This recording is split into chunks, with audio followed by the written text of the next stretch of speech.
A very warm welcome to you. Well, for us in the UK, it's good evening, good afternoon, and good morning-ish. George, is it Yep. morning? About 2 p.m. afternoon. Oh, afternoon with you too. Okay, so let's get this party started. Welcome those who are watching on the live stream and those who are here in person with us now. Stories from Both Sides is a Kashulia UK inspiring podcast. Why? Because each one of us has a story, but each one of us will respond differently to our unique stories. And the aim of these events, these podcasts, are to really inspire our audience and speaker to speaker with resilience. So let me introduce Kashulia UK. Kashulia UK is a not-for-profit community organisation. It was registered as a community organisation for that very purpose, because the heart of everything that we do as ambassadors, the founder and CEO of Kashulia UK, has the community at heart. Ritu Sharma is the CEO and founder of Kashulia UK, who is with us now. And this event has been running for the last 4 years. We also had a women empowerment event, and Men Are From Mars. Men Are From Mars rename Stories from Both Sides. The ethos is having 2 male and 2 female speakers who will share their story, their journey, their products, or their services with us. The main aim of the organization is to empower, connect communities, raise awareness of issues that affect women, to support women who are on a journey to create a life of fulfillment through their personal, professional, and financial growth. Projects include support for victims of domestic abuse, empowering communities, personal and professional development as mentioned, health and well-being. Including in the health and well-being, we also have face-to-face activities, in-person activities fortnightly, a dance and wellness group, a Let's Talk Happiness group, and we have a fundraising group where our volunteers actually make crafts in order to sell to raise money for Kashulia UK, which is not funded in any shape or form. We do this out of love and passion and a deep conviction that there is a need. So, just before we start, can I ask everyone to please mute their mics if they're not already muted? And there will be an opportunity to ask questions of all the speakers when all the speakers have spoken. The exception to how this is normally run, normally we wait till all 4 speakers have spoken and then we open up the floor for Q&A so you could interact with our speakers. Our first speaker will have to leave straight after his talk, so I'm going, as an exception, I'm going to open up the floor for Q&A. But George, Sharon's son, George Ackerman, I will introduce you in a moment, but I thank you so much for still devoting your time to share your story with us, knowing that you've just had surgery. So be gentle with him, ladies and gentlemen. So let me introduce Dr. George Ackerman to you. So Dr. George Ackerman, Sharon's son, is from Brooklyn, New York, now residing in Florida. He works in the fields of law, police, and education. George lost his mother, Sharon Riff Ackerman, on the 1st of January 2020 due to Parkinson's disease. George wanted to honor his mother and continue to help in the Parkinson's awareness cause, and did not know how to bring change. They started together, or George started Together for Sharon, which is a registered trademark, as a family for the purpose of keeping his mother, Sharon Riff Ackerman's memory alive, and to share the message of Parkinson's awareness and hope for a cure. Today, and I will put the website in the chat while George is speaking. Reaches thousands of individuals across the country for Parkinson's disease awareness. George currently interviews individuals throughout the Parkinson's community, including various foundations, caregivers, and Parkinson's warriors, to help share their stories and causes. George, Sharon's son, I yield the floor to you.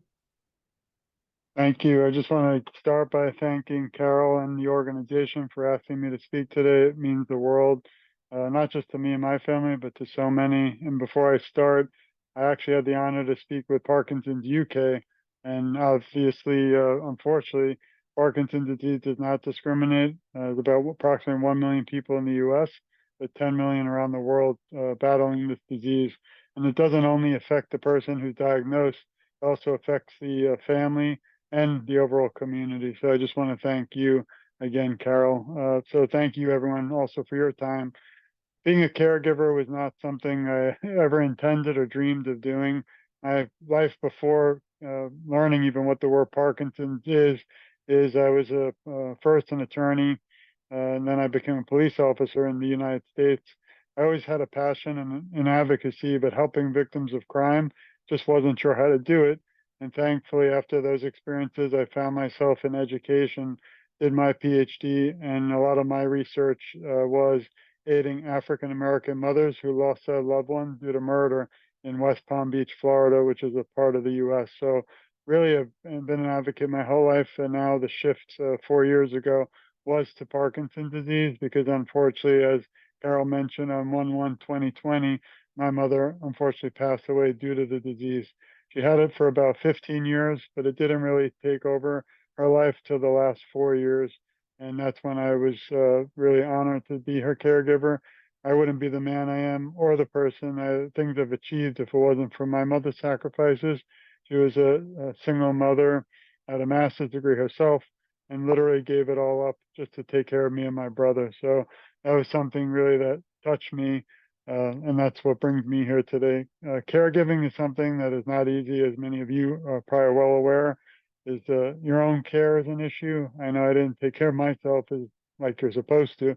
So the first rule today is always take care of your own health so that you're even better in helping your loved one. I didn't do that because I knew that my mother felt safe when I was near her, and I swore that I wouldn't want to regret anything, and I'm glad I did that.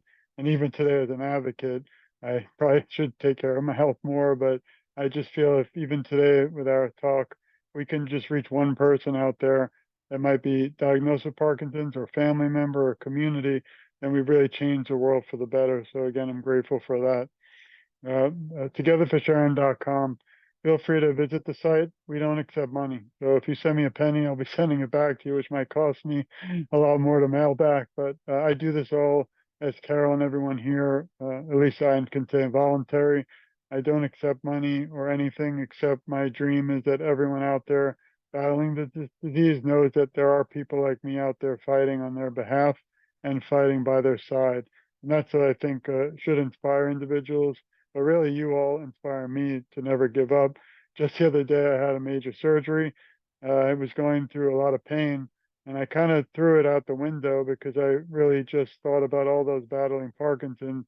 And as of today, there's no cure, and I think that was more important than my own issue. So Parkinson's disease is something that many might not be aware of. It's a movement disorder. So if you're actually trying to reach the camera, your body and brain might be stopping you from making the movement that you want to. A lot of the signs, the famous actor from Canada, Michael J. Fox, who I had the honor to meet with, is one of the most famous advocates in the world for this disease. They have the Michael J. Fox Foundation, which I had the honor to work with. They tried to raise money. They raised over 2 billion, not million, but $2 billion towards research and advancement to cure. So that's very important, but you'll see external tremors or some signs, rigidity or stiffness in the body. Unfortunately, as the disease progresses, they believe there are 5 stages. When you hit to the fourth stage, that's where it's extremely difficult to live alone or be independent. And that's when I had to really jump in and take care of my mother. That was really one of the toughest times I've ever had in my life. My mother's fight with Parkinson's disease was not an easy one. The biggest problem is there is no cure today. That's why I think it's very important to have these talks in this show today around the world, because we need to work as a family together to end this disease, not just in the US, but also in the UK and throughout the world. I've had the honor through togetherforsharon.com, again, completely free. You can go there, you can see my shows. Hopefully, we'll be putting this show on. You'll see interviews. I've done 700 around the world, from Parkinson's UK, Australia, Iceland, Nova Scotia, and the US. But it's shocking to know how many people are really affected by this disease, and it's the fastest growing neurological disorder in the world. So it's kind of frightening, but again, if we get the word out there, there are things you can take to slow the progression, such as dieting, and also things like exercise. Very, very important. 45 minutes a day, whether you have Parkinson's or you don't, you should really be exercising. They do think it could stem not from genetics, but from the environment. Unfortunately, in the United States, there's very dangerous poisons like paraquat, which is actually banned in China, but not in many other countries, and that's used in bug spray. So things like pesticides, bug sprays, mold, things that they used to use in the US, which should be banned, are now becoming aware of how dangerous those chemicals can be and likely cause Parkinson's disease. So try your best to stay away from those things. There is a lot of research out there, but again, no cure for Parkinson's. They just found a breakthrough called the biomarker, which is kind of an invasive needle that can be placed in an individual spine, and it can predict if you have Parkinson's, which is important because now you can be diagnosed properly, given the right medication. Otherwise, there's a lot of individuals misdiagnosed, given them more medicine, and that can also cause havoc. Being a caregiver to me was not easy. I kind of felt like I had secondary Parkinson's, if there is such a term, because I was holding my mother's hand through the toughest times. She went from somebody who was very healthy at the age of 64 or 5. She used to walk several miles a week. And then the last 4 years, she passed at a young age of 69. And she actually went from walking several miles to the last 2 years a cane, then from a cane to a walker, from a walker to a wheelchair, and then bedbound, and it's nothing like we've ever seen before. The progression just went so fast that there was not much we could do. So today I battle, I fight in memory of my mother and try and inspire others that they also could join in this fight. It doesn't take any money, it just takes a few minutes to just share togetherforsharon.com. There's a lot of resources. Again, I don't want anything, we don't ask for money. There are links to donations, but that's actually through other organizations like the Michael J. Fox Foundation, and you can actually donate to them in my mother's memory, but we don't take any of the money. We don't even see it, which is great because I don't want anything to do with that. That's not why I'm here. One of my major goals, though, and why I'm even here today, is to ensure that everyone out there knows they're never alone. There are people in 2024 like me who want nothing at all but to end this disease. And sometimes it's sad you still have to struggle in a way to explain that, there's no catch. If you go to Together for Sharon, you can view 700 interviews, many in the UK and around the world, to inspire you to realize that there are so many incredible people out there fighting this disease and all diseases, and that they should never give up hope. Hope is the main thing what we have, and it's really what drives me. There are some days I feel stressed, tired, really drained, almost like a vehicle rolled over me, because there's some nights I don't sleep missing my mother. She was my best friend, but I'm only one person and one voice, so it takes all of us together. But every morning I wake up, I look at one of those inspiring stories, somebody in the UK struggling, but they don't give up. They start fundraisers. Somebody actually climbed, a huge mountain in memory of their loved one. There's people doing push-ups for Parkinson's, boxing for Parkinson's, dancing across the world for Parkinson's. It's incredible. There's actually someone, as we speak right now, sailing throughout the world and raising money for Parkinson's awareness and hope for a cure, because it's going to take the research. I do have an exciting announcement that just 2 or 3 days ago in the United States, the president signed the first bill into U.S. history called the National Plan to End Parkinson's Disease, that was spearheaded by the Michael J. Fox Foundation. And I helped work on my area, my local community, on that bill.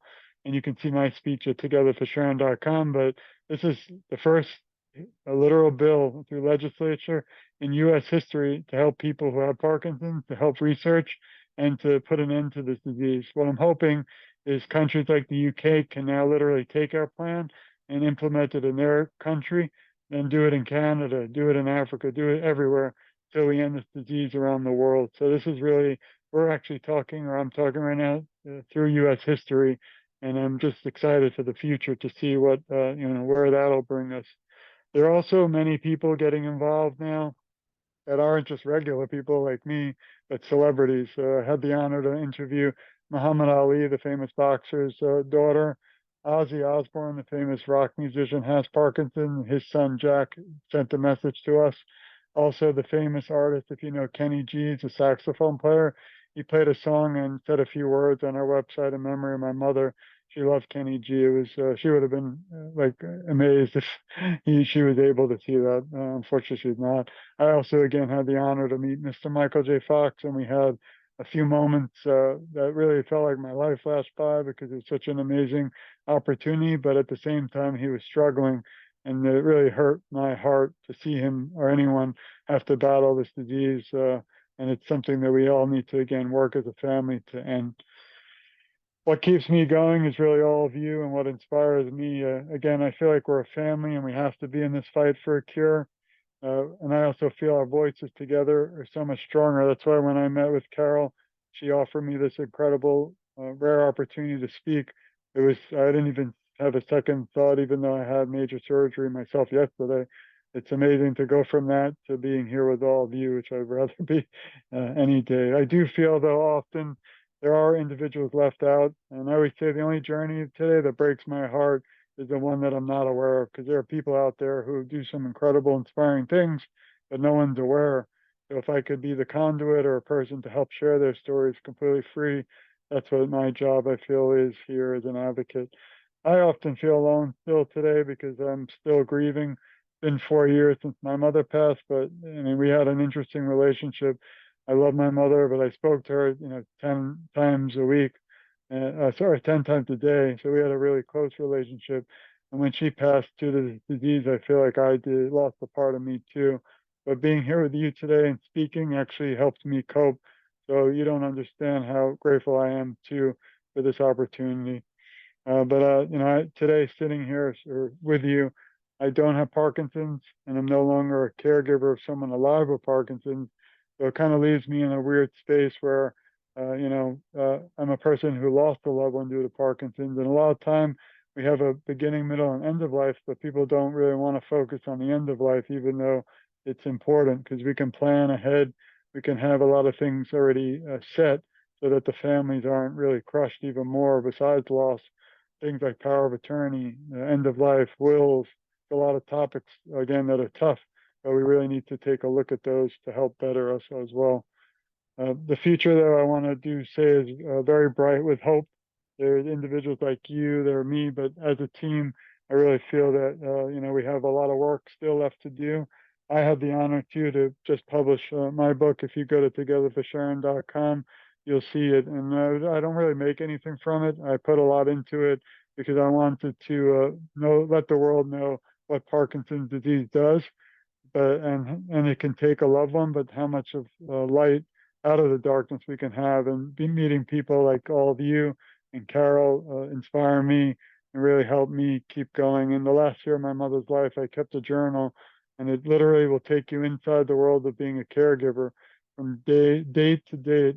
And some chapters are tough, so I say skip some, but it's a very important book to get out there, and it's called Caregiver, A Son's Journey, which is my journey from Parkinson's disease caregiver to advocate in memory of my mother, Sharon. So it's out on Amazon. I don't really make anything, and I'm very honest. If you have questions, I'm always happy to take them. I probably put tremendous amount into it financially just to edit it because it was her story, and I didn't want it to be, unedited properly. But I don't plan on ever making the money back because that's not what I'm here for. I actually finished a few more books that'll be out yearly. One is actually going to be about policing and Parkinson's and how I'm trying to change awareness throughout the United States on the world and field of my field, policing. Right now, there's a lot of fear with people with Parkinson's in the field when they go out, even drive a car, because Parkinson's, again, is an involuntary movement. So somebody, God forbid, is driving late at night in the United States and they can't stop shaking. And if an officer or two pull them over, and the police don't have training because Parkinson's is not in the academy when they're training, that's going to be a horrible situation. So a lot of my research and study finding that a lot of people with Parkinson's disease actually fear the police, and I want to change that misconception because we shouldn't ever fear anyone. We should always have more awareness to help, again, bring us all much closer as a community. Some of the topics I touch on in the book, which I feel are very important, are first signs of Parkinson's. One of the first signs my mother went through is, again, she had it for many years, but didn't want to burden the family. I wish she did, but she didn't tell us about Parkinson's. So I personally wasn't aware until the last 4 years. She had a lot of stiffness in her left arm, so she couldn't really cut food towards that point. But I was shocked one dark day, which was probably one of the toughest of my lifetime, and really where my journey of advocacy started to care for my mother. She went for a special trial for Parkinson's disease because we ran out of ideas. We tried everything, nothing worked. I don't blame doctors or the trial because it's not their fault, it's a disease. But she came home one night at 4 a.m. I was called over in an emergency and I got to her house and she was actually frantically and agitated moving her furniture out because she thought there were criminals inside that were going to harm her.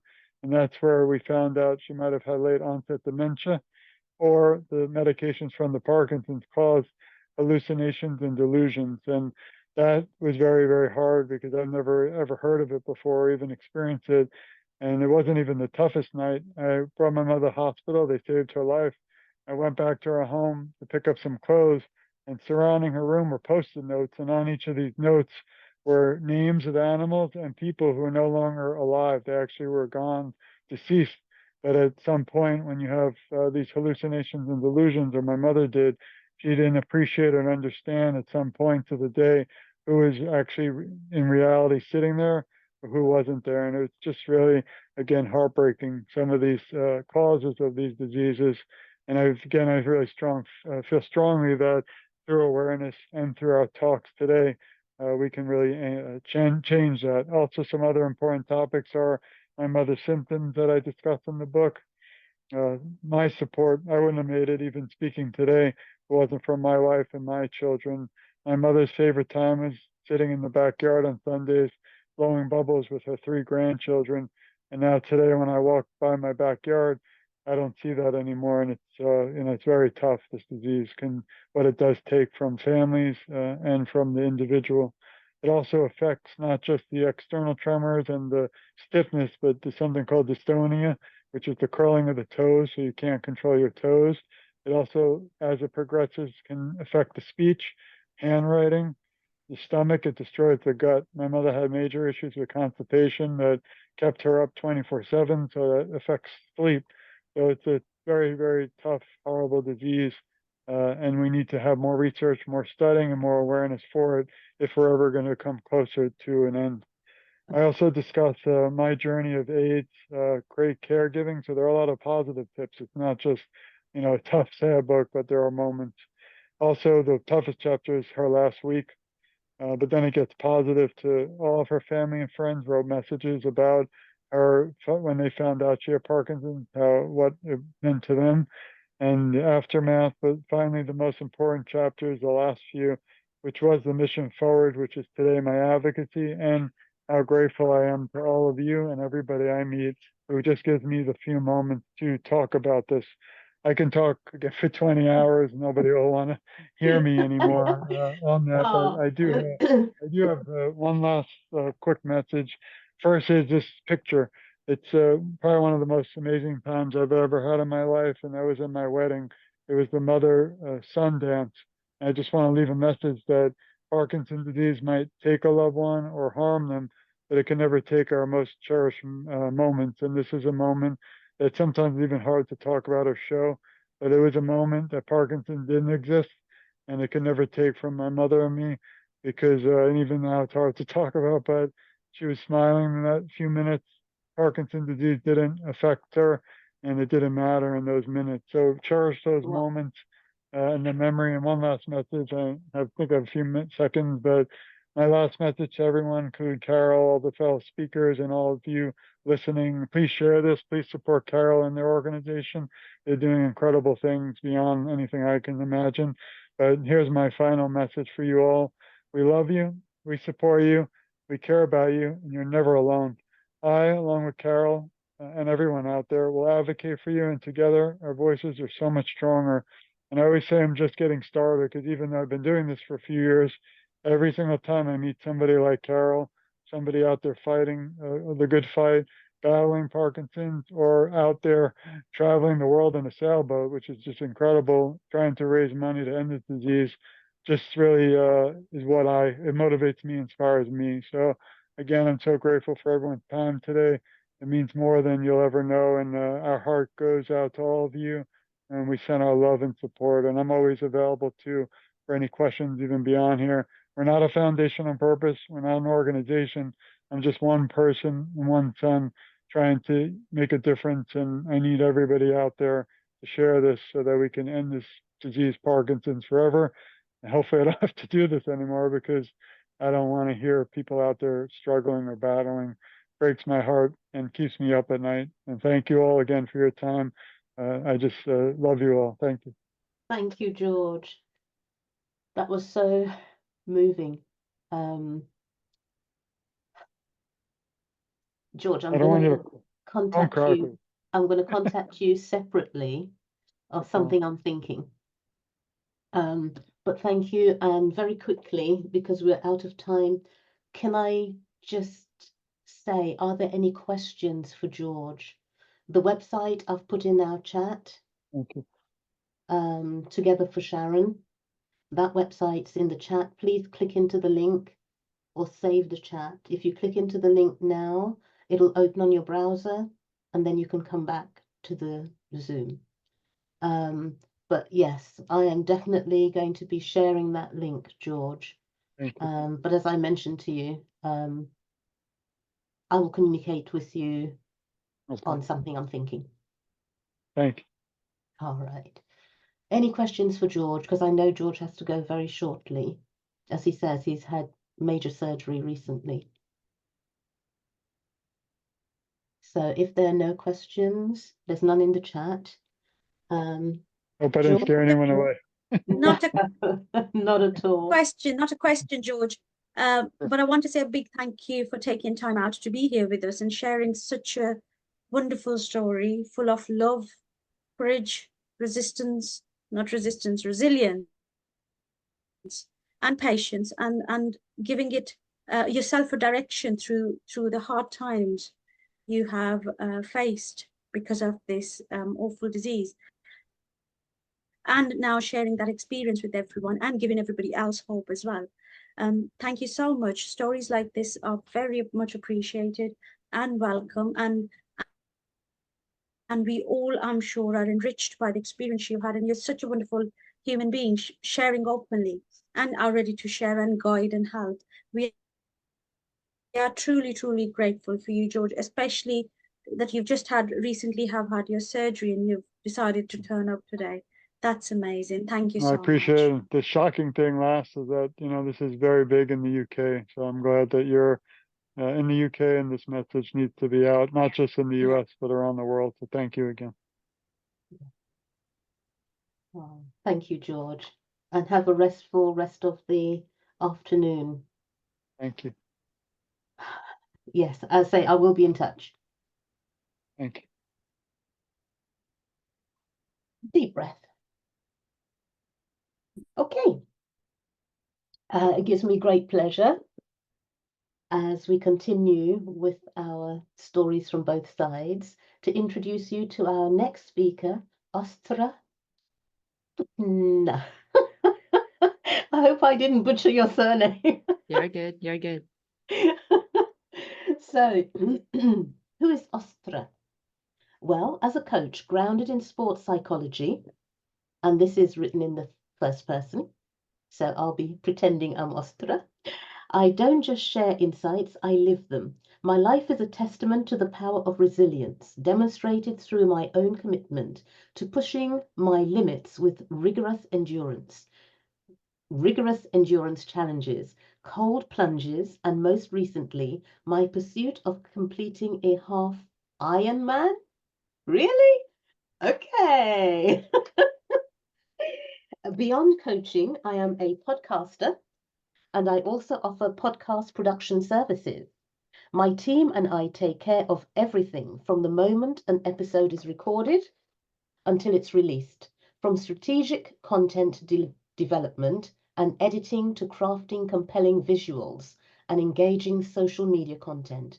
We ensure your podcast not only reaches but resonates with your audience, amplifying your voice in the digital world. I believe in walking the talk. Every challenge I undertake and every piece of advice I offer is rooted in personal experience and a passion for real, lasting transformation. Austra, take it away. Thank you. It's a great pleasure to be here, and thank you for introduction. So one thing that I wanted to talk on or share with you today is the power of mind, because I think for me that has been the biggest takeaway in many lessons and many achievements that I have achieved, both internally and externally. And to walk you through an example of kind of like a concept I like to call chasing the impossible. Impossible being impossible for you. It can be literally anything. It can be writing a book, starting a business. For some people, it might literally be just leaving the house. Depending on what is hard for you, what feels impossible for you, this model or this concept is really helpful to start to change that impossible and turn your can't into I can. And I will walk you through the one limiting belief that I had, which seemed to quite insignificant or small or not important, but for me it was big. So my belief was that I'm bad at running. I can't run. I'm bad at it. I'm slow. And I run funny, kind of not like the professionals, like the way they run. And I learned that about me when I was, I don't know, like 10 years old.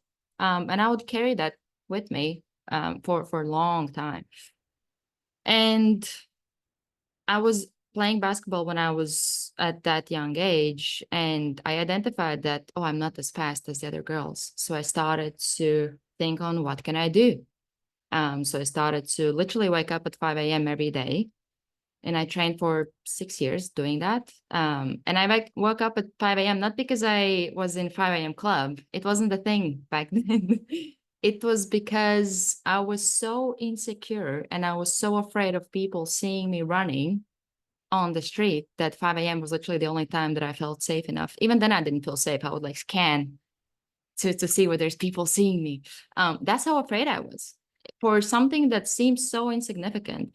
But we can all have these seemingly small or for us big beliefs that are limiting us and are making us put limits on ourselves on what we can do or can't do, what we think we can achieve or what we can go for or not go for. And for me, this was setting so many limits on myself, even though I ended up, because I was training literally every morning for 6 years, I ended up being at the top of my basketball team. I played all game with no breaks and I didn't get tired. That's how well I trained myself, but I didn't see that. I only saw that I'm slow. So despite all that and becoming like 1 year I became like the best. I got like in top 5 in my country of players, and I got like a lot of achievements, and I was really good player. I didn't see that. I would just focus on the fact that I'm slow, I'm not athletic enough, and all this kind of stuff, which is a good example of what limiting beliefs can do to us, where if somebody from the side would look at me, they wouldn't see anything that I'm seeing in myself as a bad thing. They would just see the results or the positives. And that's something that a lot of times we end up doing to ourselves, where we get so much in our way with things or the limits that we set on ourselves, not only set on ourselves, but we don't even question them, which is the first step, to start to question it. No, actually, it's the second one. First one is to identify it. So I identified some years ago that I have this belief, so I became aware of it. But being aware of it is not enough, because then what can happen is I have this story. Oh, I can't do this because I'm too slow. I can't do that because I'm not a runner.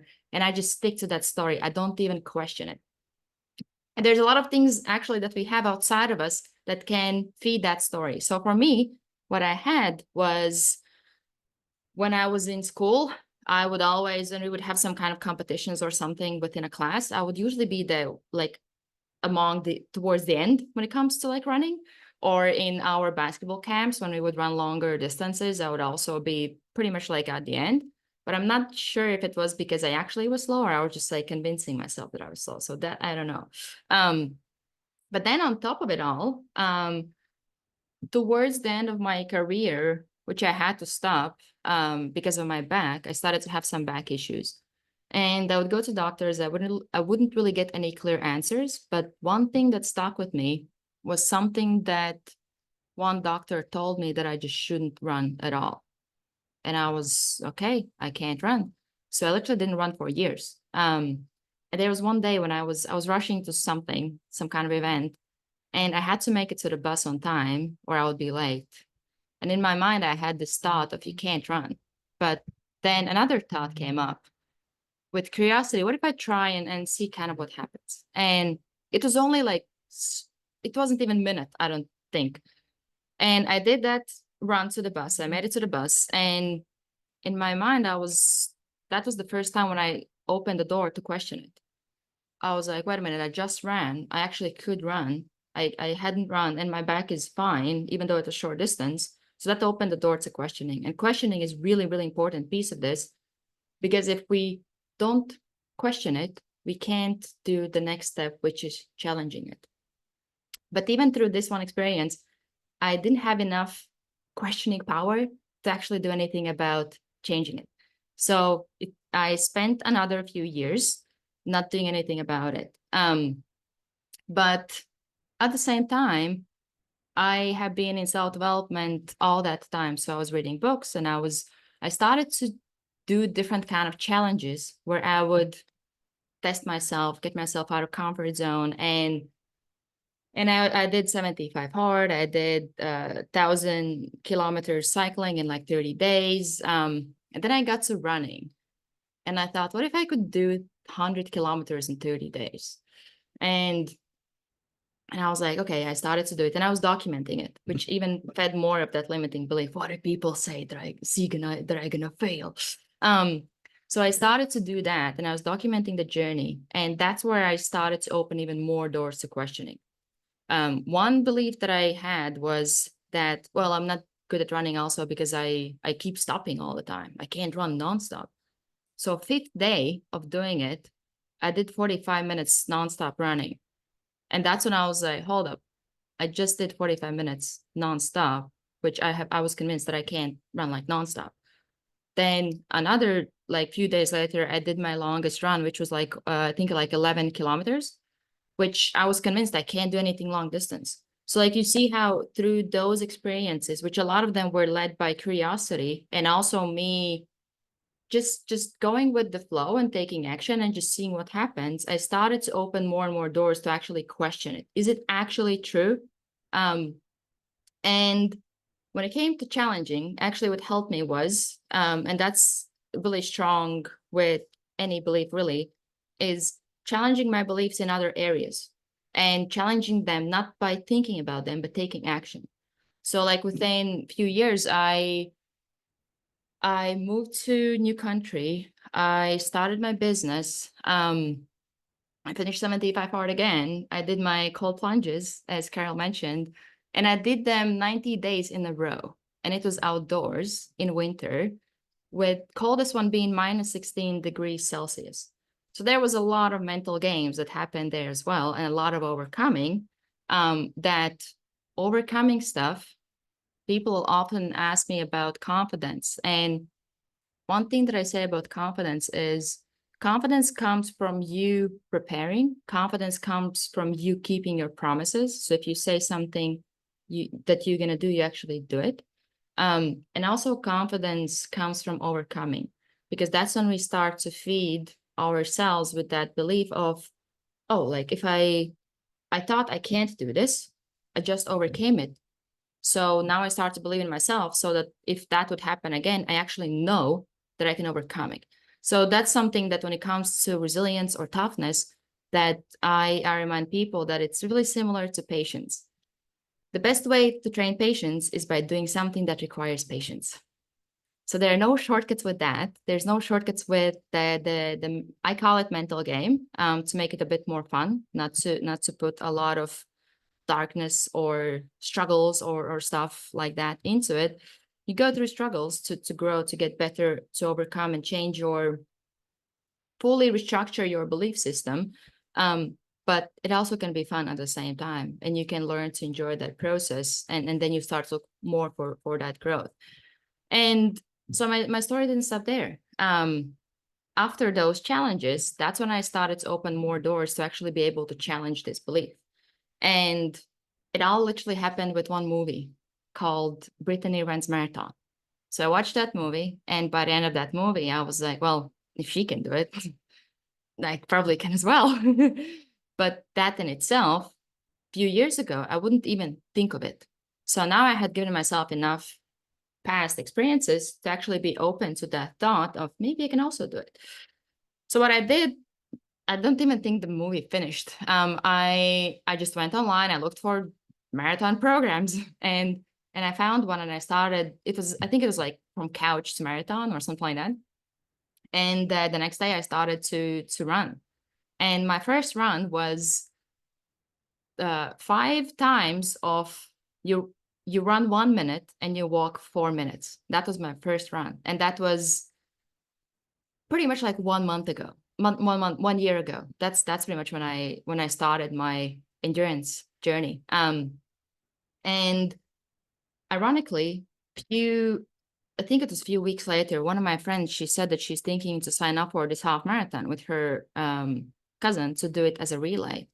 And I was thinking, no. I checked my calendar with my program, and that's when I had half marathon in my program. So I thought that, okay, this is my sign to sign up. So even with that, 1 week before, I did that distance for the first time ever in my life in my prep. And I was almost 30 minutes over the deadline that I need to finish to pretty much like not be disqualified. And I have half marathon in a week. So then all the doubts are coming up. What if you don't do this? What if you actually are right about being too slow or not being good enough, and all this kind of stuff? And a friend of mine that is like a mentor to me, he told me, what if you look at it as this is just your starting mark? That's your starting number. It's not be all end all. This race, this is just where you can see where you're standing, and that's it. It doesn't have to be anything more than that. It doesn't have to mean anything more than that, which is another thing that is like a takeaway from this, that a lot of times we make things mean something, or we make them bigger than they are, or we make them mean so much that it can now get in our way to actually do what we need to get done to get to that thing, which is what I did. And a lot of times when we challenge ourselves, we put ourselves in a situation where doubts will come up, especially with something that we haven't done before. And that's something to be expected. The same as failure. It's not something to be avoided. It's something to be expected. It will happen. You will fail. You will doubt yourself, especially if you do something you have never done before. So long story short, I finished it, but I still didn't believe that I'm a runner because I finished 4 minutes over. And ironically, another thing about failing here, because that was a big fear of mine as well, I finished, as before the race, I was thinking, I really hope I don't finish last. that would be embarrassing. Even like the fear of running with people. If you remember that I was waking up at 5 a.m. just so I'm not around people. Now I'm about to run with thousands of people, half marathon, which a week ago, I didn't even know that I could finish it on time. And that's where a lot, what I do with, well, in some ways my life is I put myself in situations where I can test myself, where I can stretch myself and I can learn more about myself by being in a situation that I haven't been before, that is uncomfortable. And I just can't predict anything. I didn't finish last. I finished second to last. But for me, it wasn't a loss. For me, it was a win because I finished it 20 minutes earlier than I did the week before. So within a week, which for me would feel impossible, I cut off 20 minutes of my time. And that's where I really started to understand this concept of you identify the limiting belief, then you question it, and then you look for ways to challenge it or prove yourself wrong about it. And that led me to this year, where I did 2 half marathons within 3 weeks. And after the second one, which was really hard when it was really, really hot, the next day, that's when I signed up for half Ironman. And I have never done it before. It's extreme endurance triathlon. I have never done anything triathlon. So I literally have to, and I signed up with 90 days until the race day. And usually it's around 6 months that you need to prepare for it. And I have to learn 3 sports within 3 months. And currently I think I'm 52 days away from the race day. And I still don't know whether I'm going to finish it or not. And in some ways, that's the beauty of it. And that's something that I encourage people about, that idea of chasing your impossible, that if I didn't commit, everything starts with committing. Because if I didn't commit to any of those races that I had, I wouldn't have finished them. But because I signed up for them before I was ready, how much more did I train? How much more did I prepare, knowing that it's coming, it's happening? And it's the same with this race, that even if I don't know, whatever, anything can happen. I haven't done this before, but it's also something that I'm using to navigate uncertainty, because that's one thing that is certain about life, that there's a lot of uncertainty. We can't predict anything that can happen. We can't predict something that can change. And the only thing that we really can't control is ourselves and how we show up and how we respond. And that's where a lot of these things, or a lot of these physical feats that I'm taking myself through, a lot of them are less about the physical and more about the mental, learning how do I master my mind? How can I help others with like discipline, or understanding themselves, or connecting with their authentic self, and really owning themselves or owning their story, so that they can step into their potential and they can spread their message or support others or help others to then step into their power. Because I believe that we all have limitless potential, and all we do is we just keep scratching it. That's all we do. We just keep scratching it. And it's my belief that it's better to intentionally work on ourselves and our strengths, so that whenever something bad or something unpredictable happens in our lives, which sadly we can't even predict when something could happen, it doesn't break us, and we actually can stay strong, be strong, and also be there for our loved ones and ourselves, and that way support people around us. And that's one of my biggest beliefs, and it's something that I encourage everybody to do. To even now, like if you think about what is one thing that I've been thinking all this time about myself, that I just can't do it. This is impossible for me. And then you want to start to question it. Like, is it actually true? And what if it's not? Is there a way how I can challenge it? Is there one step that I can take to start to maybe go into the direction of the opposite of this belief or this thought that I have about myself.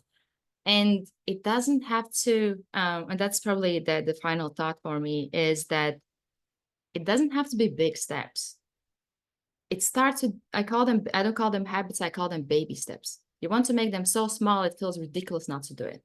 So how I started my preparation for half marathon, 1 minute run, 4 minute walk. I ran total that day 5 minutes. And the next day, it was slightly more. The next day, it was slightly more. But it was those consistent small baby steps that are starting to build momentum. And that's where, as long as you stay consistent, as long as you take baby steps, and as long as you take action, you will be amazed what life can bring to you and where you can take it. So yeah, that's my piece. Oh my goodness, Austra. Wow. You bring hope, literally. You see this t-shirt I'm wearing here? Illuminate Fitness.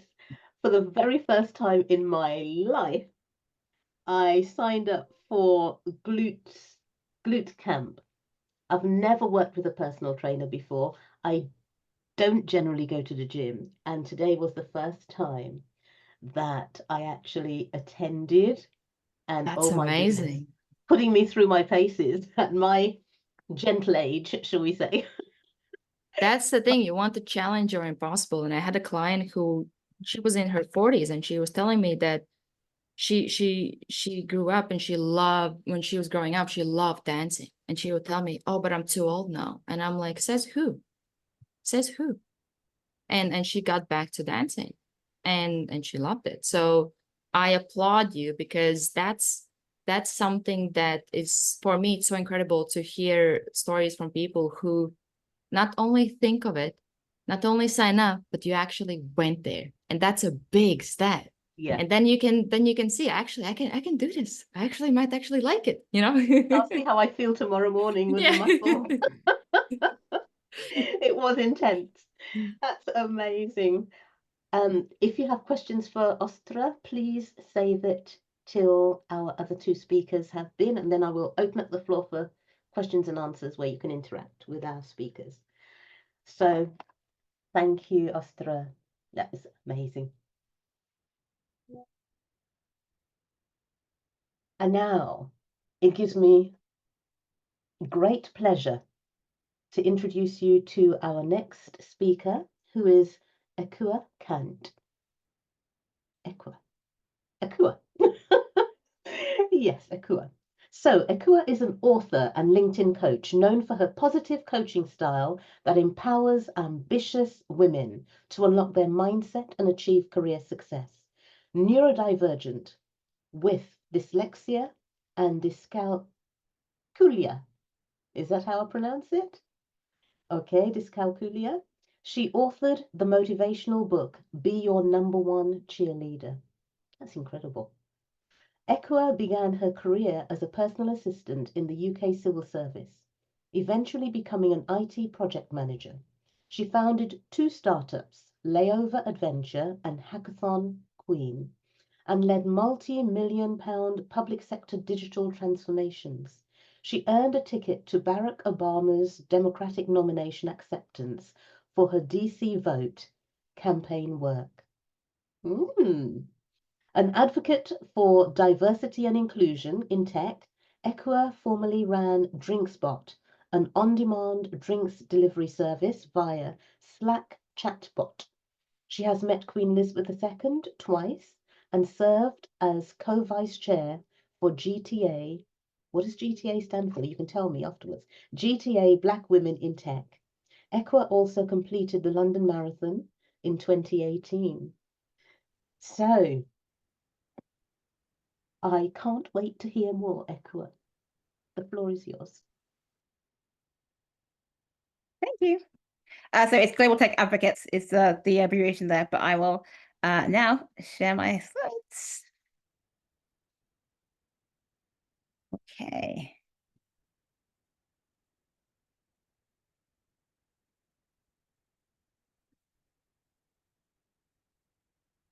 Perfect. So, are you lost in a sea of people? That is our question for this evening. There are over 1 billion users on LinkedIn from 200 countries, regions worldwide, which is like absolutely incredible.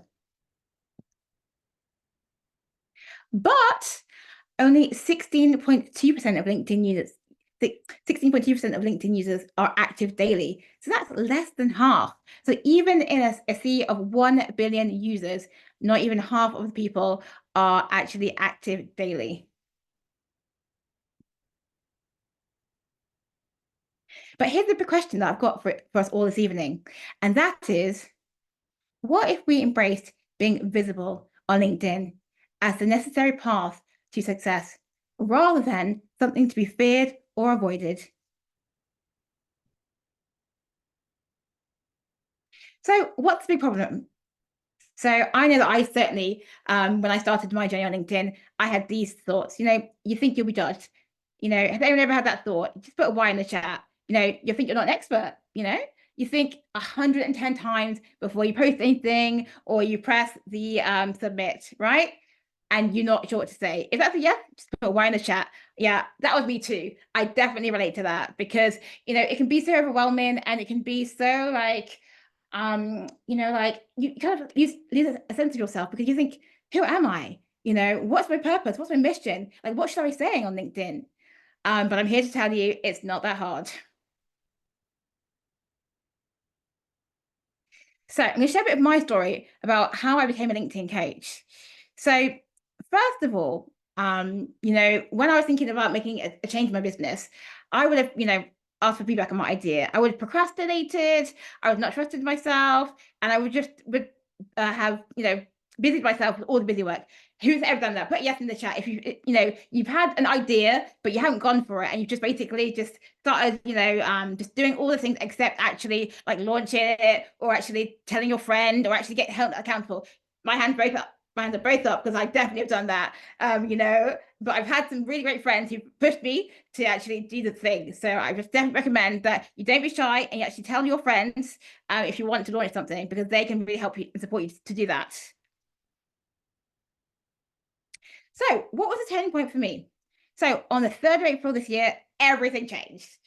I created and launched the LinkedIn workshop for business in 5 days. Now, as I was describing before, when I was unsure and unconfident, I would have procrastinated it, and I would not have ever dreamt it in my life that I would actually just, get up one day and feel so called to do something that I would just launch it, produce it, and actually deliver it in 5 days. That's absolutely incredible. So let me tell you a bit about where my journey began. So I, by trade, was a career coach. I have been a career coach for 4.5 years. I use LinkedIn to help my clients, but it actually wasn't my main business. It was just a tool that I used. So what were some of the obstacles that I faced on my journey? So the biggest obstacle in me deciding to become a LinkedIn coach was the imposter syndrome. And I know you might think, why would someone like you have imposter syndrome? After using it for 4.5 years, day in, day out, to build my business, I still wasn't sure that I was worthy enough of actually calling myself a LinkedIn coach. I had doubts and fears of like putting that title and that label to my name. And secondly, the issue about motivation to stay the course. So I'd been in business for quite a while, and I was starting to think, maybe this isn't for me. Maybe I am not supposed to run a business. Maybe this is the end. And I had some personal challenges. So in 2022, my husband had quite a serious accident with his bike, and he suffered a brain injury, which I can say he's fully recovered from. But it was a very difficult time and period in my life. So I had to kind of slow down my business, adapt it during that time, to obviously look after him and to care for him. And during that time, obviously, it was quite stressful. Mental health suffered. Not during the time. At the time, obviously, I was most focused on caring for him and doing all of that stuff. I was brilliant, absolutely brilliant doing that. But it was in the aftermath, in the sort of moving forward, in the sort of, carrying on after that, I didn't really realize the impact of what happened until, quite some time after. And I, I guess I internalized it, and that had a lot of impacts for how I was not really able to move my business, the kind of thinking that I was doing, and the lack of progress that I was making. So who guided me to make my pivot in my business? So I have a brilliant coach. Her name is Yinka Awala. She is the cafe whisperer. Shout out to Yinka. And she gave me 3 insights, which I think will help you. So Yinka said to me, it's not going to be what you think. It's going to help you to really move forward in your business, to really help you to pivot and help you to make this next chapter in your business. It's not going to be some, magical thing around, you're going to have to train more, you're going to have to learn more. It's actually about your identity, who you believe yourself to be. And that was quite shocking for me, because I was like, wait a minute. What do you mean by this? You've seen me. I've been a member of your coaching community for quite some time, so I'm not really sure what that means. And so she relayed to me that any entrepreneur who really wants to be successful really has to have a mindset where they really identify as somebody who is ready and going to be persistent and resilient, and identify as someone who's going to stick with it through thin and thin. They have that belief and that confidence that eventually they're going to get there, and they have that growth mindset which they apply, that enables them to learn and to grow, and to know that their failure is just data, and to enable them to really see past what can really destroy a lot of businesses, which is losing faith and not surrounding yourself with community and people that can help you and support you to actually, see where you might be able to change or to pivot, to actually make a successful business that can flourish and grow. So here's where I am now, since I learned quite a lot of things about LinkedIn on my journey. And one of them is, LinkedIn copywriting is quite a skill. So it's something that you learn and develop over time. It's not something that you wake up one day and you just know how to do.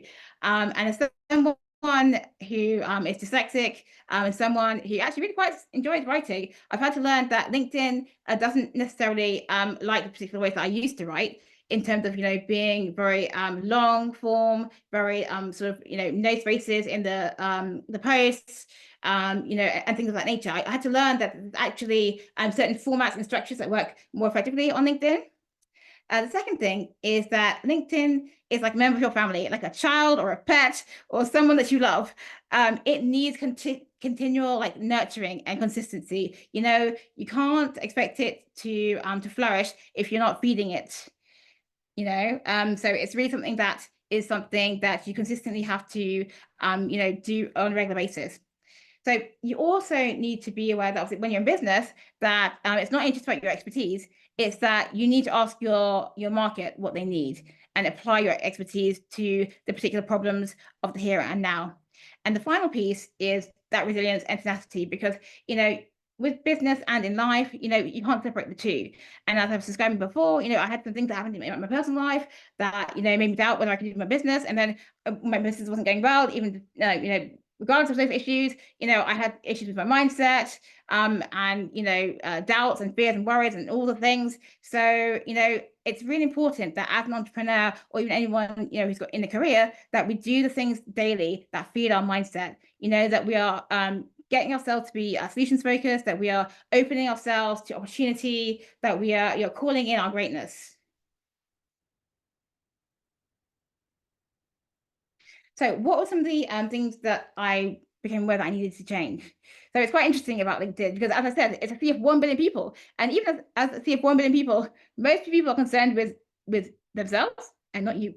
And that's quite hard to hear, because you think that everyone who's on LinkedIn and is following you is going to be tuned in to exactly what you say every day, every minute, every hour that you post. But that really isn't the truth. Most people are really concerned about themselves and worrying about what they're doing and not you. And so that obviously means, by the same token, that not everything that you post will be read the first time. And that's a really important message to get to understand, because that means that you will need to repeat your post more than once. And there's no harm in repeating posts, because actually not everything is seen. And with the way that the algorithm works sometimes, it just means that repetition is the key to mastery. Now, another interesting thing is that, often we're actually our own harshest critic, and it's not necessarily the judgment of others. I might think to myself, well, Kira, I'm not really sure that you've got legs to stand on. You've not really been a LinkedIn coach for that long. And actually, there are people who've been doing it for 5 years, 10 years, 20 years. Who are you to kind of, describe your expertise or to share what you've learned in the time that you've been doing what you've been doing? And, that constant cycle of the stories that you tell yourself can really dissuade you from doing what you know is right and true. Because actually, every person, every story, every journey has its own innate value. And the final thing is the fear of being visible is such a a challenge sometimes. And actually, it's worse than actually just pressing post on the bits on LinkedIn. I think sometimes we have such big stories in our mind that it paralyzes us. And when we actually sit down to do the doing, we realize it's not actually as bad as we might first think. So just to shout out again to some of my mentors and people that guided me on this journey. So Yinka, as I said, she's my business coach. Laura Bunton, she's also a business coach. She's helped me more in the space of like community building and social marketing. Richard Van der Blom, he's a social selling expert. Brian Clark, he's a B2B marketing specialist. Name but a few, there are many.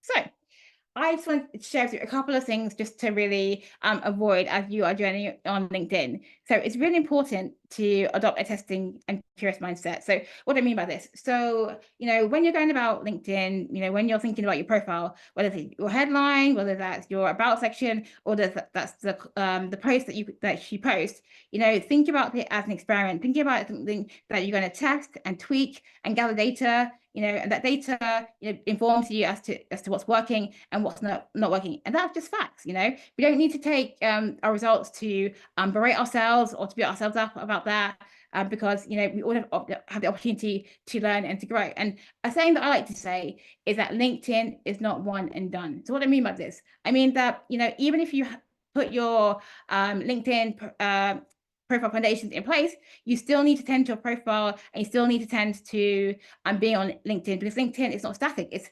a living platform. It's a platform that's dynamic, a platform that changes from time to time. So what can you change? You can apply testing mindset, as I was just saying before.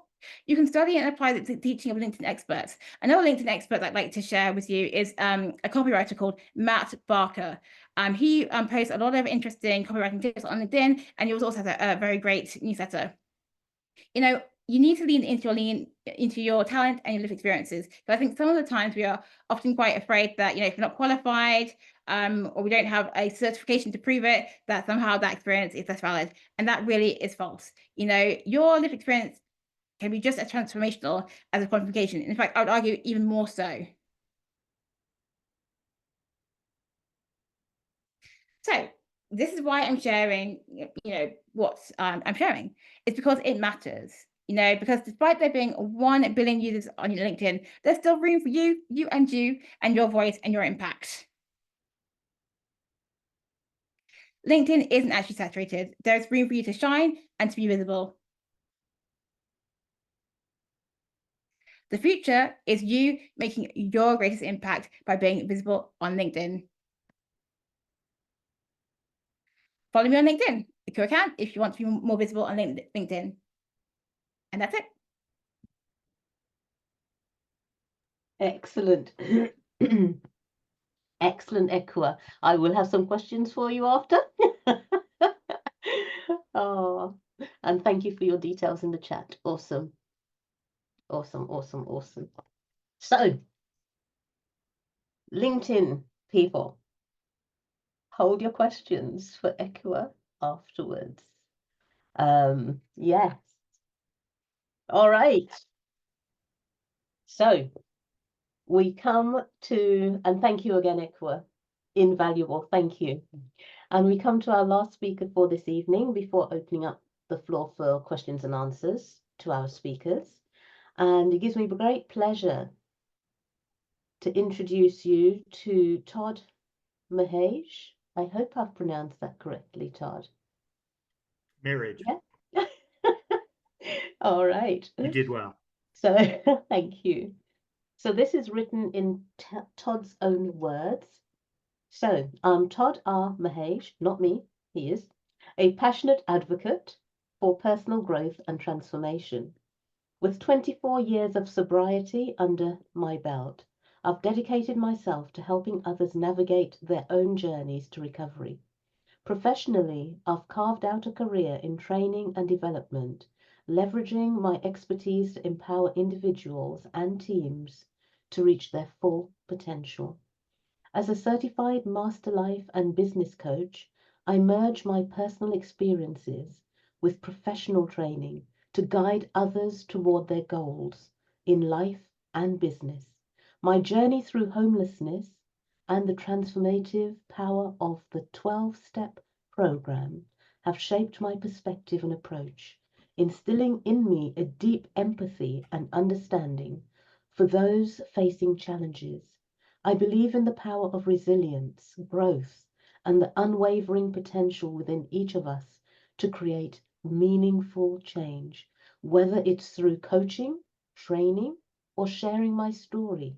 I'm committed to supporting others on their path to fulfillment and success. Todd, Thank you very much. I can't wait to hear you share. Yeah, I'm so honored to be here. I want to just quickly just say to everybody who's spoken before me, I was sitting here quietly in tears. Very moving, very powerful, and each individual story matters significantly.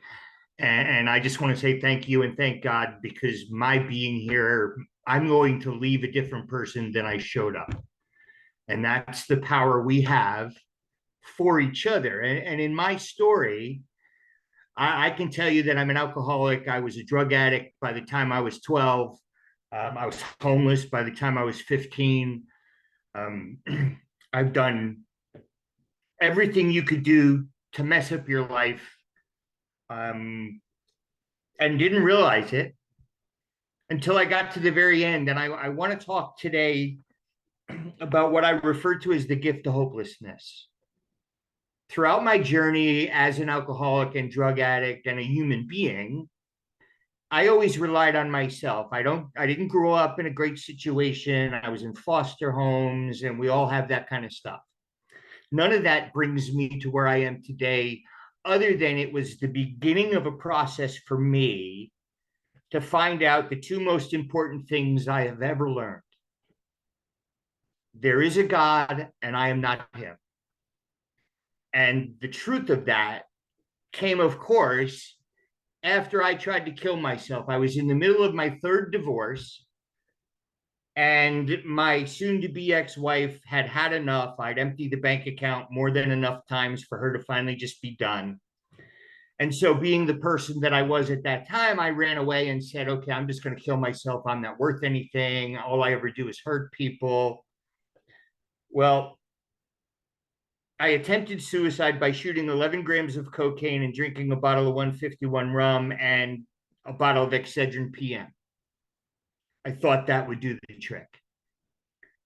I woke up 2 or 3 days later on the living room floor. I didn't know whether it was 2 or 3 days. I don't remember even now. But when I came to, two things happened almost immediately. One was that I realized I wasn't dead and I wasn't happy. The second one was that I couldn't fix it. I had spent my life getting in trouble, having the heat get on, getting in the doghouse, straightening up enough for the heat to get off, and then pulling the rug out from somebody else again. While I was laying on the floor, I realized that I was in really big trouble and I couldn't fix it. And that's where I started the process of calling around to see where I could go to get help, because I needed to get out of the house. The wife was, done, and she needed me gone. And I walked to a hospital that was a couple of blocks away and sat in the emergency room and said, I'm an alcoholic and a drug addict. I just tried to kill myself and it didn't work. Can you help me? And the lady sitting in the intake booth, if you will, and if you've ever been to a hospital, you go to that registration area, they ask you all sorts of really valuable information questions about, do you have an address? Do you have insurance? No, I didn't have any of that. And at this time, I was an Army veteran and didn't know that I had the VA option available to me. And when I said this to this lady who was asking me questions, there was a woman who walked behind us, behind the woman I was talking to, I should say. And she stopped and she turned to me and she said, "Did I hear you say you have a drinking problem?" I said, "One of many problems, yes." And she handed me a piece of paper with a phone number on it and a name. And she said, "We can't help you here, but if you call him, he might be able to help you." So I left and I walked back to the house, and thankfully my soon-to-be ex was not home. I got on the phone and I called this phone number, and it was a gentleman by the name of Jack Mohall, who I was not familiar with. I had no idea who he was or what he was about. And I said, "May I speak to Jack?" And he said, "This is Jack, what do you want?" And it felt like he was screaming at me, so I hung up. And then, of course, I knew that I really didn't have any other options, so I better call back because I need a place to live. And I didn't know anything more than that's really what the motive was. I have no address. I'm getting kicked out. I got to find somewhere. So I called back, and God bless him, but Jack got on the phone. He says, "Come and see me." And I said, "Okay." So I walked to this place called the Freedom House. I didn't know what that was. I didn't know what they did or how that could help me, but it was somebody on the other end of the phone saying, "Come see me and maybe we can do something." So I'm walking to the Freedom House and I get to the door and there's a gentleman standing in the door, and I don't look anywhere near what I looked like then. I was 120 pounds. I'm 5'11". I always used to say I had a 12 pack because you could see all my ribs, and I was super skinny a long time ago. But I was strung out and I was a mess. And this gentleman was standing in the doorway, and he was 4 times as big as the doorway, and his neck was like bigger than my whole waist. And he had this smile on his face and this crystal clear blue eyes. And I thought, oh, this guy's on drugs. There is absolutely no way this guy could be real. And he met me at the door, and there was no way to get around him. And he said, "Oh, you must be Todd." And I thought, well, how does he know that? And I said, "Yes, I am." And he said, "Oh, I've been waiting to see you. I'm so glad you're here. Come on in." And he put his arm around my shoulders, and I was trapped. There was no getting away. And as we walked through the building to the back, not yard, it's a basketball court in a parking lot, but we walked through the building out to the parking lot, and off in the distance, you hear this child or teenager crying like snot's coming out of their eyeballs, and and then you hear Jack. "You're a piece of shit. Nobody loves you because you're selfish." And I just turned and I looked to Tommy and I said, "Tommy, what's that?" He goes, "Oh, that's Jack. He'll be done in a minute." We walked out back, and I was like, he can take all the time he wants, because if somebody screams at me, I'm going to explode. I just knew that my life was over. And Tommy Mulgrew walked me in circles with his arm around my shoulders, and he just kept saying, "You're going to be okay. You're going to be okay. You're going to be okay." I said, "Tommy, I don't feel like it." He goes, "Well, we got to get you to bed, but you'll be fine. But I want you to meet Jack. And matter of fact, I don't hear him screaming, so come on, let's go see him." And I was like, "No, that's okay. I don't need to." Brought me into Jack. Jack was in a jogging suit. He was in his 70s at the time, probably. And he looked at me and he said, "What can I do to help you?" And I froze. I didn't know what to say. I didn't know the kind of help I needed. I didn't really even know what was wrong. And Tommy just said, he needs a bed, Jack. Jack looked at Tommy and he goes, well, what are you bothering me for? Get him a bed. And walked away. And Tommy said, go home, get your stuff, and promise me you're coming back. I said, Tommy, I have nowhere to go. I don't really even have stuff. It was that day that I learned what an alcoholic suitcase is, and it's a giant green garbage bag. And I put all the stuff that I had in my life in this giant garbage bag, and I walked back to the Freedom House. Tommy met me at the door, walked me up into a room and said, here's your bed. Across from me was this man sitting on the edge of his bed, crying. And I looked at him and I said, what's the matter? He said, nothing. I am absolutely ecstatic. And I said, well, then what are you crying for? He goes, this is my 57th time in treatment. And I've been here for 2 days and they cut my clothes off. And I'm sitting here realizing that I'm not dead and I got a chance. And he said, don't worry about this. This is easy. You'll be fine. I said, wait a minute, 57 times. He goes, oh yeah, I've been doing this since I was your age. And in my head, I was like, there's no way I'm going to do this, you know. And I don't even know what this is yet, truthfully. I stayed at the Freedom House for 11 months for 2 reasons. Number one, I had nowhere else to go. And number 2, they allowed me to be there. I learned about the 12 steps. I learned about Alcoholics Anonymous and the fellowship and the program and the difference between the two, and started going to meetings. And excuse me, one of the first meetings, the house father came around. We were in the day room, I guess, and Kenny Parks, I'll never forget him. He walked in and he said, come on, we're going to a meeting. And I went, okay, have fun. I didn't know what a meeting was. I didn't know where they were going, but I knew I didn't want to go. And he politely looked at me and he said, no, Todd, you're going. I said, well, I don't really want to. He goes, I'm not asking. Get in the van. I get in the van. We drive across town and we pull up in front of this man's house. And we're walking up the driveway. There's music blaring. There's a bunch of women walking around. There's this big bald-headed guy with a pair of shorts and an apron on, and he's at the grill. He's smoking a big cigar, and he has the brightest smile I have ever seen.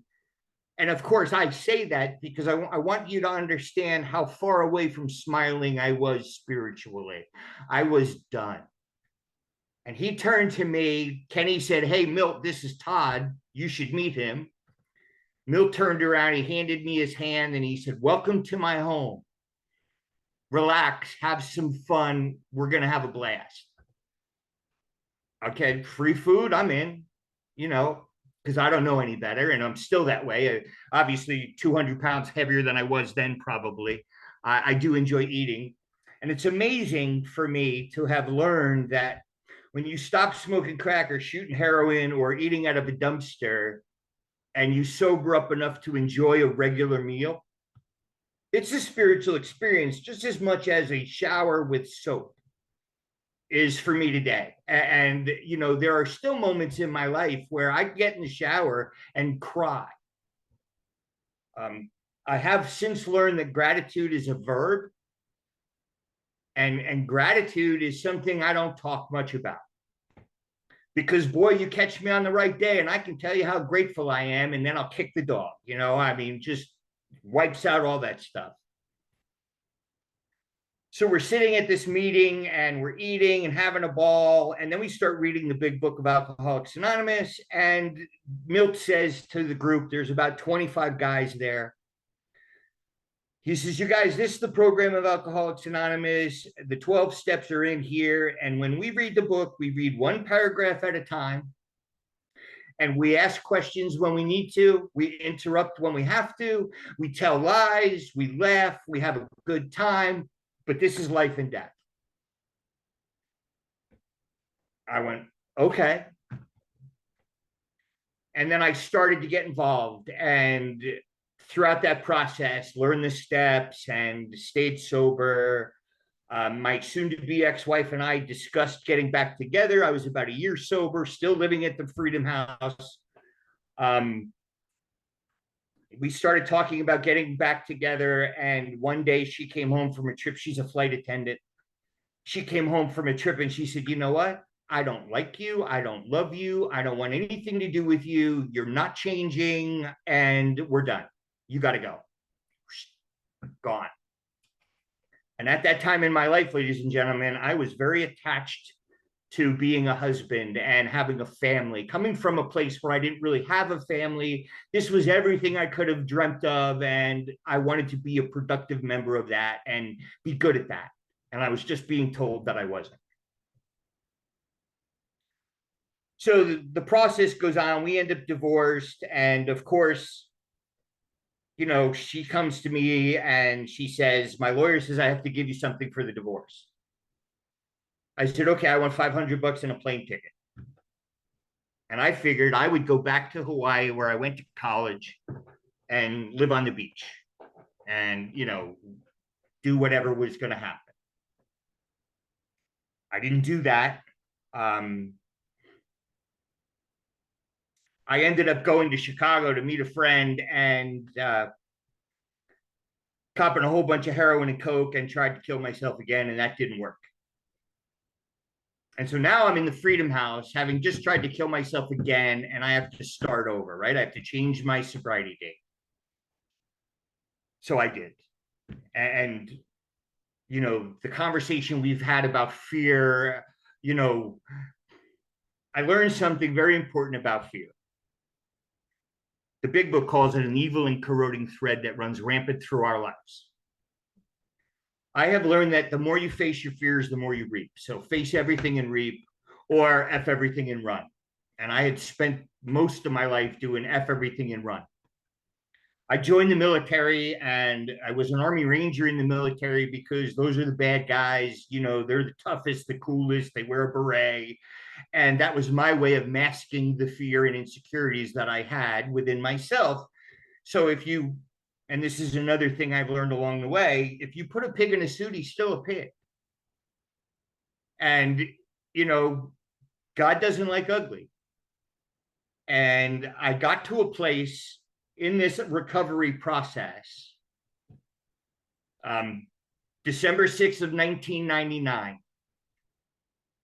My sponsor, who is a guide through the process, that's what a sponsor is, Lee Perkins, died on my birthday. It was my birthday, and he had had emphysema. I'd seen him 7 months in, you know, every day for 7 months in the hospital dying. And the day I left was December 5th.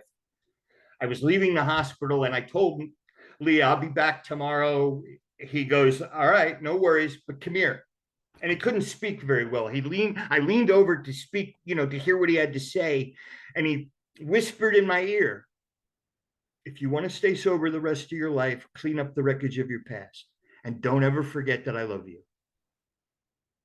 And I walked out with that. And the next morning on my birthday at 7:30 in the morning, I got a call from a friend of mine saying, don't go see Lee. He just died. Don't go to the hospital. Call me. And it was on my, what do they call those machines we don't have anymore? You know, the telephone answering service thing. Yeah. So I didn't go. And I was devastated. Lee was that kind of connection to me where it was like, okay, what am I going to do now? And thankfully, I done some work with some people and some coaching and sponsorship. And the phone started ringing for my birthday. Like, what are you doing? Let me take you out to breakfast. And all of a sudden, it was a different day. And I was just kind of going through the motions to get through it. So going through that, going through the divorce and drinking again, I realized something that was really important and has changed my life and got me here today.